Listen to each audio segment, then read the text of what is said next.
Cake খেয়ে মানুষ বমি করে আর আপনি বলেন অনেক মজা। এটা সমস্যাটা কার?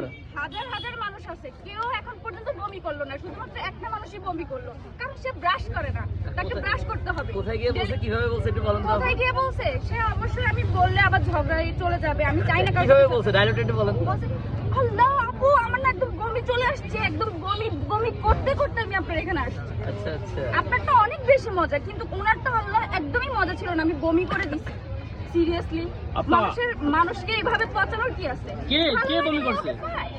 কেউ তো বলে নাই যে খাইতে হবে, ভালো লাগে না ওকে। আমিও তো একসময় বলছি ভাইয়ের বাটারস্কচ ভালো লাগে না, বলছি না রিভিউ দিছি না। একটা জিনিস মানে আমি একটু বলি, হ্যাঁ আমার এখানে আলহামদুলিল্লাহ প্রত্যেকদিন প্রায় 1000-1200-2000 মানুষ হয়, শুধুমাত্র আমার কেক খাওয়ার জন্যই আসে। অলমোস্ট 2000 মানুষ মতো আসে আমার এখানে প্রতিদিন কেক খাওয়ার জন্য। ভাইয়া 2000 মানুষের যদি এক্সিএল দাঁড় করাই, পুরো এই রোড কেন, পুরো এই এলাকায় জায়গা হবে না, যেহেতু আমি বিকেল 9:30 থেকে আসি, হিউজ ভিড় থাকে, হিউজ। এই জায়গাটাতে প্রচুর ভিড় থাকে।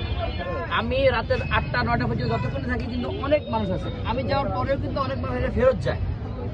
এখন কথা হচ্ছে 2000 মানুষের মধ্যে কি একজনেরও কি খারাপ লাগে নাই? সে কি বমি করতে করতে গেছে এরকম কোনো কথা জীবনে শুনছেন? তাহলে যে বলছে নিশ্চয়ই তার কোনো পার্সোনাল কোনো ইস্যু আছে, 100% পার্সোনাল কোনো ইস্যু আছে। আর আপনি যে আরিফ ভাই, আপনি আমাদের দেখেন, আপনি যাইছে বলেন যে রিভিউ দেওয়ার জন্য টাকা নেই, আপনি একটু জিজ্ঞেস করি কিন্তু যে ভূমি করার জন্য কয় টাকা নিচ্ছে ভদ্র মহিলা, ওই যার কাছে গিয়ে কইছে কি জানি কইছে, আপনি আর বলতো এই ভিডিওটা আমার কাছে আছে, বমি চলে আসছে, বমি করতে করতে আপনার এখানে গেছি।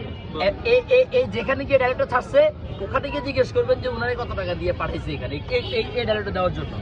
এটা আমি বলছি পার্সোনালি। ভাই আমার নামটা একটু